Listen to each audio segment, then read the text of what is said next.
I have the bracket that we're going to quickly go over. Woo! All right, first, we have our first seed. I'm just going to go down the standings real quick. We have William Mellon, who's our first seed, with 18 match points. Then second, we have Robert Corman, who had 17 match points. Third is Nathan Morris, who we saw earlier on camera, has 16 match points. Fourth, Adam Labuka, who we saw on camera, has 16 match points as well. Fifth is Brian Huffman with 16 match points. Sixth is Nicholas Bray with 16 match points. 7, Tom Medvec with 16 match points. And 8 is Brandon Lasure with 15 match points. We are going to be watching our match between our first and our 8th seed, which is William Mellon, who's on Affinity, versus Brandon Lasure, who's on Nia Byrne. The other matchups, our 2nd and 7th seed is Byrne versus Titan Shift. Yes. And our third and 6th matchup is Byrne versus Sun and Moon. And our 4th and 5th seed are Grixis and Obzon Coco. Yeah, 3 burn decks at the top 8. Woo! Let's jump in. We're going to give those players the signal to go. They look like they're ready. And William, as our first seed, is going to play Blink Moth Nexus into Mox Opal and I haven't seen Affinity in so long. I know. I forgot. So that's the guy. I see it on Magic Online a lot. That's the guy that attacks. Okay. If he attacks, all your other attacking creatures get +1/+0. Yeah. He has Battle Cry. Yeah. He's unblockable unless you... He has, like, Minish, right? I forget. All right, we'll get the text on that guy in a minute. Yeah, get the time out of there. Don't Bye turn it time. upside down. All right, so Sacred Foundry into Goblin Guide. An Ink Moth Nexus there. So that's going to be 1 damage coming at me. Yeah, Ink Moth activates the Blink Moth, and that's 2. It's 2 damage because of the Battle Cry. Right. Are we going to find Pestermite? Pestermite? Yeah. Yeah, that's his name. He's a 0/1, right? He's a 0/1, yes. And when he attacks, all your other creatures get +1/+0. Because of that, and that mechanic is called Battle Cry. Right. And what is his evasion? I will look up his evasion as you narrate the story as it unfolds. All right. Well, so Brandon, it looks like he cracked a fetch there. So we're gonna see what he grabs. Gonna grab a stomping ground. God. No, it's Signal Pest. Signal Pest. My bad. Yeah. I've cast enough Pestermites in my life. You think I should know? So Signal Pest is 1 generic mana for a 0/1 with Battle Cry. He can't be blocked except for creatures with Flying or Reach. Oh, Flying or Reach. So he's got weird flying. All right. So he Searing Blazed one of the Signal Pests. Updating life totals, and we are back in the match, baby. All right, here we go. All right, so it's William's turn. He untaps. It looks like he Goblin Guide found another Signal Pest. So it's 3 Signal Pests. So there's a Darksteel Citadel. Darksteel Citadel. It looks like he has Dynavolt Tower in his hand. So there's another Signal Pest. So he can attack... Well, he can't do it this turn, but if now they can boost each other. Yeah, they can attack together to get 2 powers worth of unblockable damage. He'll swing in the 2/1 with the Blink Moth. Blink Moth. Yeah, I'm surprised he's not swinging in with the Ink Moth. So I've talked to a lot of Affinity players, and they say that the hardest part about the deck is knowing when to go for regular damage and when to go for infect damage, and that generally speaking, that when you start on regular damage, you should continue on it and not be tempted to switch over to infect. That sounds like a reasonable strategy. I said Goblin Guide attacks and reveals a 2nd Ink Moth Nexus for William Mellon. Another Signal Pest got burned up. Yep, with a Searing Blaze, and William is down to 11. Well, this one with a Lightning Bolt. Yeah, with a Lightning So I guess... My bad. So here's Ornithopter and the 2nd Ink Moth Nexus. I think William's last card, it looked like a Dynavolt Tower. Alright, so he's gonna do both now. It's Spire of Industry is the last card in this hand. Oh, interesting.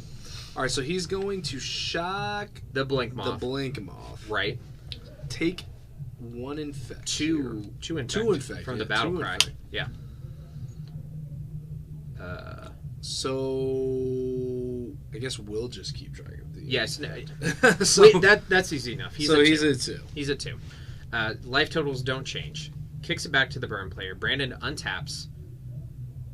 This is we've seen a lot of parity here. I'm not sure who's in the better position. William hasn't had any of his payoff cards like cranial plating. No, but he's doing a good job of keeping their Spire of Industry Affinity deck from being too threatening.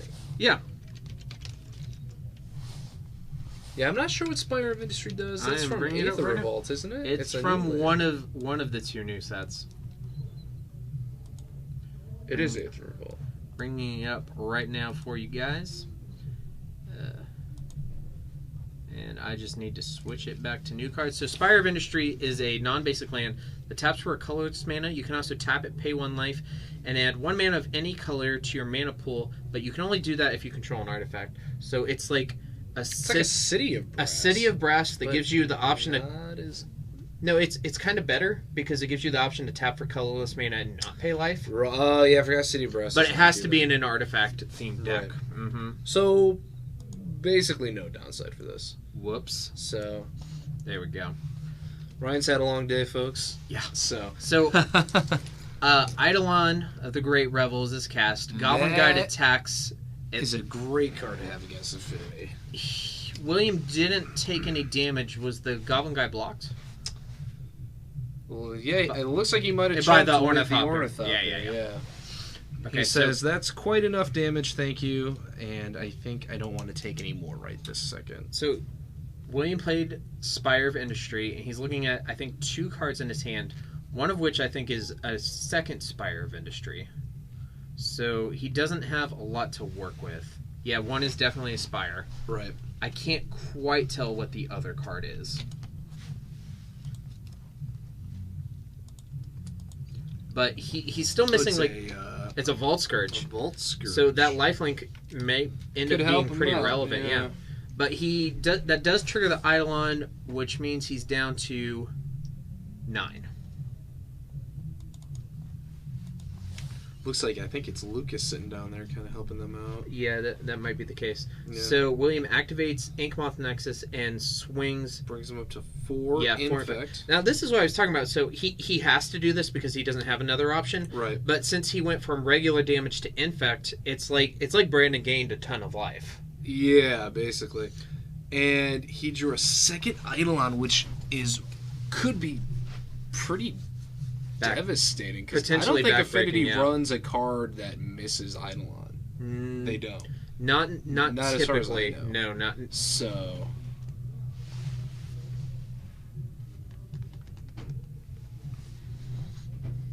The Mox for mana. He controls the. Yes, he has Metalcraft. He can. Yep. He has currently 4 artifacts in play with Darksteel Citadel, the Mox, the Signal Pest, and the Vault Scourge. Okay, so here comes a Tarka's command. Yeah. And it looks like that might be 3 to the face and buff the team. But there was a block on the Vault Scourge blocking the Eidolon. So, well, first that Tarka's command should trigger the Eidolon and Brandon should fall down to 9. And then after the damage is said and done, it looks like William's at 4. And got the Vault Scourge out of there, which I think was pretty important. Yeah, I mean, gaining 1 life a turn isn't huge, but if... Ooh, an Ornithopter. That is not going to do it. We saw that off the Goblin Guide, actually. That's going to take him to 2. Yeah, I don't even know if you want to cast it there, because it triggers the Eidolon. Maybe Brandon missed the Eidolon trigger. It looks like he missed it. Yeah, it looks like... Which is lucky for William, but still, I'm not sure you want to cast that at all. No. I guess you need a blocker, but at the same time, if you cast it, it's like the Goblin Guy got in anyway. Basically. Okay. So, I believe we've moved past this point. I think Brandon has missed the Eidolon trigger. I mean... Yep, okay, so we're moving forward. We're activating both Inkmoth Nexus. I believe they're going to attack. He's not attacking with the Signal Pest, so he can leave it back to block. So here's 2 infect. Brandon is up to 6. And missing that Eidolon trigger might really bite him here. Could be big. Yeah, so here's Boros Charm. Boros All right, so it doesn't matter. All right. Brandon Lasure takes Game 1 over William Mellon here in the quarterfinals at 4 Horsemen Comics and Gaming. We have to go to the sideboard. Take them their sideboards. Yes. Why don't you go ahead and run those down to them? We are playing here in the... Can you take those downstairs? Yeah. We at the top 8, we are allowing players to consult their opponent's sideboards. Since we are streaming the match live, it's the same policy that SCG does, just so that we don't have to worry about any shenaniganry. Once they are done consulting their sideboards, if we have time, we will take a look at them and see what we imagine they may be sideboarding in and out. Thank you guys for watching today. If you're just tuning in, this is the TCGplayer.com West Virginia Modern State Championships. We're broadcasting out of Four Horsemen Comics and Gaming in Morgantown, West Virginia. We're located in the Morgantown Mall next to Sears. We have 2 other great locations, one in downtown Waynesburg, Pennsylvania. The other one's in the Meadowbrook Mall in Clarksburg, West Virginia. Thanks for watching today, guys. We really appreciate all the viewership. We've had huge numbers across Facebook, YouTube, and Twitch, and we just really couldn't be happier with how everything has been going today. While we have a low minute, I want to give a couple shout-outs, just say thanks to our head judge, Ryan Wolf, thanks to our owner, Ron Davis, thanks to Anthony Williams, who's working the counter today, thanks to all of the players who came out. We had 66 players come out to this Modern Fest. It was really a great event. Couldn't be happier. Looking forward to covering 2 more rounds after this one. Can't wait till the finals. See who we get to crown the West Virginia Modern State Champion of 2017. Super excited. Looks like Brandon is wrapping up his sideboarding. Going to go to some shuffling. William's still crunching, tanking over a couple decisions. If you missed the top 8 archetypes, I'm going to go over them again. We do have 3 burn players in the top 8. I believe they're all playing the Naya variation. All the deck lists from our event will be published on MTG Top 8 later tonight or tomorrow. They'll be up whenever they are approved. Anyway, we have 3 burn decks, a Scape Shift deck, an Affinity deck, a Sun and Moon, which is the red-white prison deck, Grixis Control, and Obzon Collected Company, more affectionately known as Coco. No marshmallows are not included. I hear Kurt walking back up the stairs. I'm coming. He's a-coming. Players are shuffling up. Going to start resolving some mulligans. Hand me that old Affinity sideboard, Kurt and I. Yeah, let's do some speculation. I purposely didn't really look at what they were sideboarding because I wanted to play the speculation game. I appreciate that. All right, so for Mr. Mellon, we have 2 Thoughtseize, a Girapur Aether Grid, Ancient Grudge, 1 Wear Tear, Dismember, a Whip Flare. Haven't seen that card in a while. Woo. 2 Grafdigger's Cages, a Spellskite, a Bitter Blossom, Scrap Heap, Scrounger, 2 Etched Champions, and a Blood Moon. Well, Etched Champion, for 1. Etched Champion is a good clock. Spellskite is strong against the burn deck, generally speaking. I don't feel like he has a lot of burn-centric hate.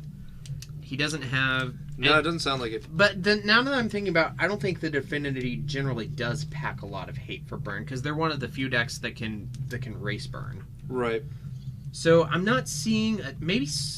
What do you think about Scrap Heap Scrounger? I was thinking that. I mean, it can keep taking burn and keep coming back. Mm-hmm. Is it necessarily the most effective way to deal with burn? I don't know about that. Green Linen 101. I'm looking at our meta breakdown that we announced earlier in the day. Out of our 66 players, we only had 2 players on Death's Shadow. I don't know which variation. I assume they're playing the new Jund deck. But yeah, none of them made it to the top 8. And I'm not sure of their finishes, but I don't think either of them were at the top tables at all. I don't think they made the top 16. Which 2 decks? 2 Death's Shadow aggro decks. No, they didn't make it today. I think everybody else came ready for that deck. Right. As you see a lot of burn and Affinity at the top tables. Now let's jump in. We have Spire of Industry. We gotta update the match here too.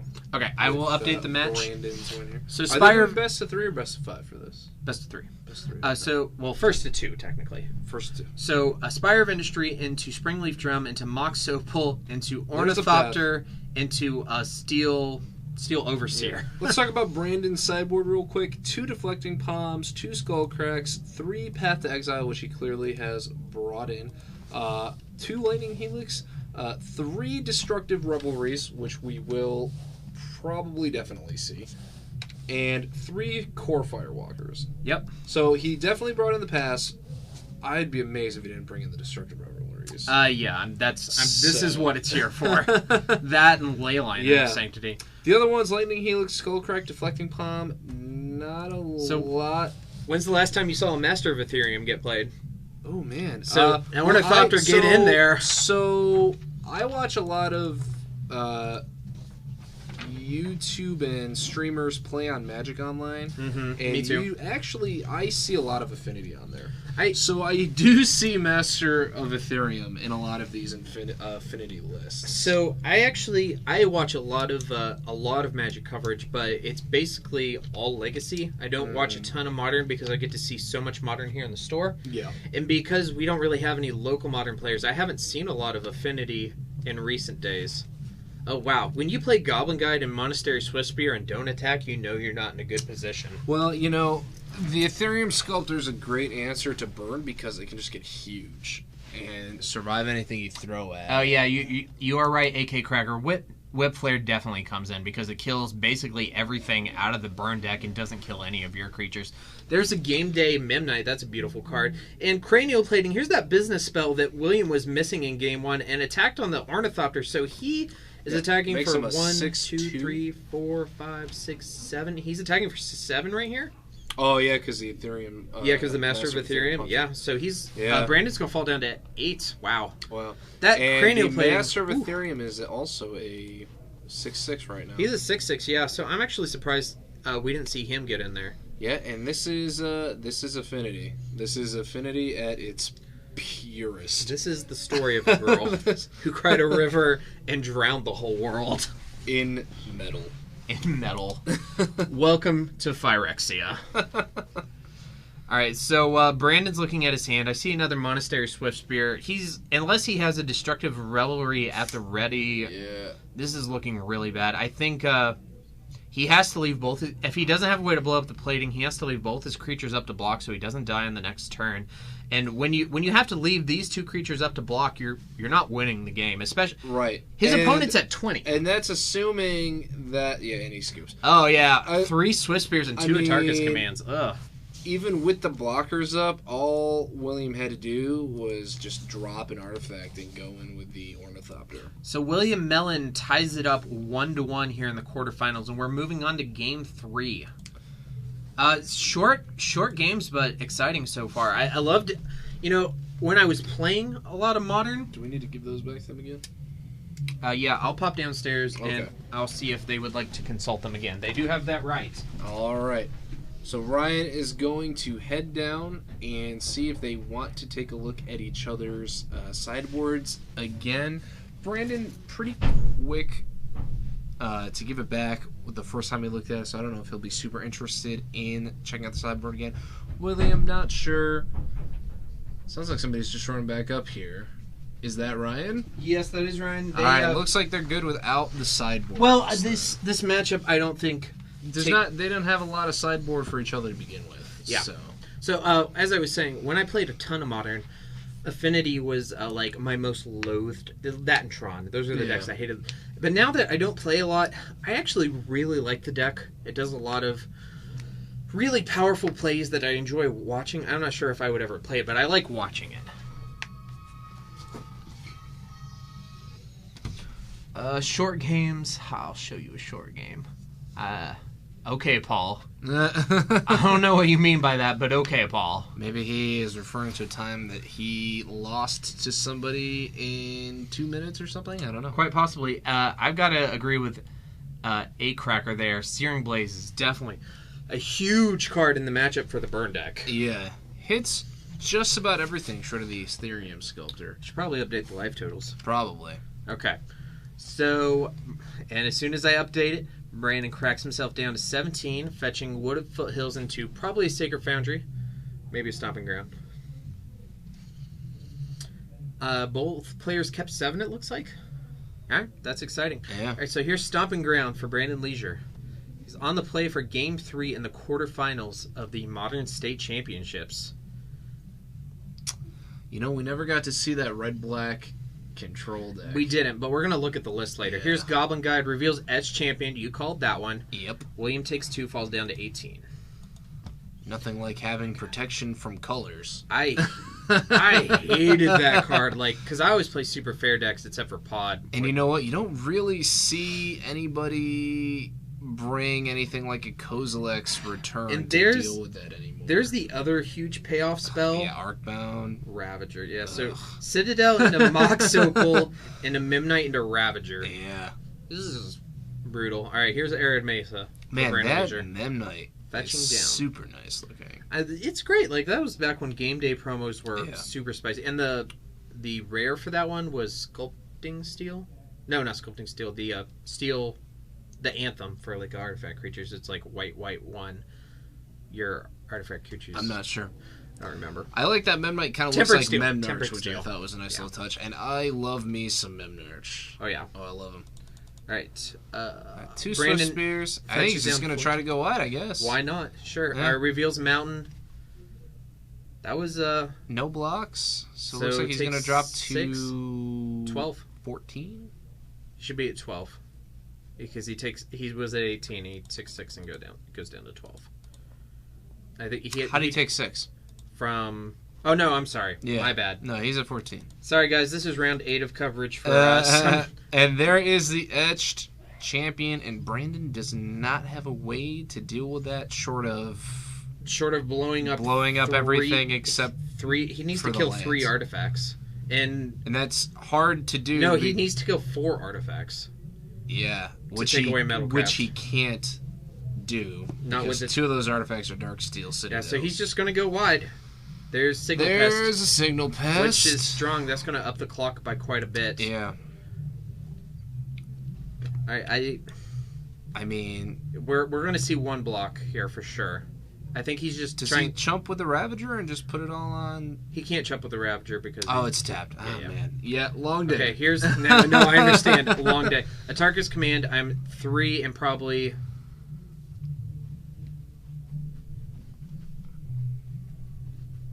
So he took 3 from the Atarka's Command, 2 from the Swift Spears, 5, 2 from the Goblin Guide is 7, so he should be at 7.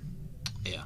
Unless he buffed the team, which means he should be at 5. Looks like you put him at 5, yeah. So he's at 5, so it was buff the team, 3 to the face. Pretty quick clock. Yeah, it is. And this is when, But a cranial plating here could be lethal. Yeah. But how come nobody runs Shatterstorm and Modern anymore? Huh? Because Affinity is just... It's like Dredge and Legacy, where it's great when nobody's playing Hate, and it's terrible when everybody's playing Hate. Yeah. Oh, man, another Etched Champion. So I imagine William's planning on doing some blocking here on this next turn. He's got to attack with something, though. It's dangerous because Brandon could be sitting on 2 bolts. Yeah, I mean, and none of this may matter if William just has Lava Spike. Yeah, Lava Spike. Tempered Steel, yes. Thank you, Cracker. Yeah, Timbered Steel is white 1 for an enchantment. Your artifact creatures get +2/+2 or something. I hated it. It was the devil. Yeah, sounds pretty annoying. Okay, so he's thinking about... Yeah, this is a rough spot for William. He looked like he was in such a commanding position this game, but, the amazing rate that this deck can deal... The burn deck can deal damage. Yeah, I was just thinking, he... Alpha 2 lands. He tried to race with red when he had an advantage if he had hung back to block. Mm-hmm. And I think that was just... It was enough of an opening because, it's really hard to race with red. I'm not sure that the blocking was the right call, but... No. It didn't... Obviously, I don't know. This is... I think attacking was the right call. He really needed to draw into a cranial plating, though. A cranial plating would have been great, or the Master of Ethereum. Master of Ethereum would have been good, yeah. Steel Overseer. I've never But Steel Overseer can't tap down the turn he plays it, so this turn it really wouldn't have done him any good. Yeah, that's true. Just like how the Signal Pass isn't doing him any good either. Yeah. And I don't think he's got anything at hand. So he's in the tank. He's taking a little while to devote to this decision. If if our head judge is watching, he may be asking William to make a decision here soon. Yeah. I mean, he's in the red for burn. Yeah. In this decision, Brandon may not matter at all. Yeah, Brandon could just easily untap and just on my upkeep kill you. Send all the red spells at his face. All right, so here's untap, upkeep, draw. There's one bolt. Looks like there's a path in his hand. Yeah, which he may just path one of the guys' attack and then cast lightning bolt. Yeah, like you may just path target your Ravager. No, because everything can get blocked. Yeah. But if he passed the Ravager, there's a situation where maybe William sacks something to put some counters on the Etched Champions, and then maybe Brandon can win. Right. But it seems like he definitely doesn't have lethal just off the burn spells. I mean, I definitely think attacking is still the right call. He'll lose 2 creatures, probably, to the Etched Champions, but he can take out the Memnite and the Arcbound Ravager. Yeah. Or the Signal Pest, whichever one he blocks with. And if he doesn't block one of those, yeah, there you go. Okay, so there's path targeting Arcbound Ravager. And responding to the chat, we're not criticizing William at all. We're just explaining that this game super hard to navigate from his position, and we're just not sure. We're not sure what's correct. Yeah. Yeah. We're just kind of discussing, I guess, what we think. I don't know. And the Affinity deck... The Affinity deck might be the hardest deck in the format to play. It's definitely one of the hardest decks. Yeah. And so most of its games are difficult to sequence correctly, but this one especially seems very hard. So it looks like we have Path to Exile on the stack, targeting Arcbound Ravager, and William is considering activating Arcbound Ravager in response. Mm-hmm. Q.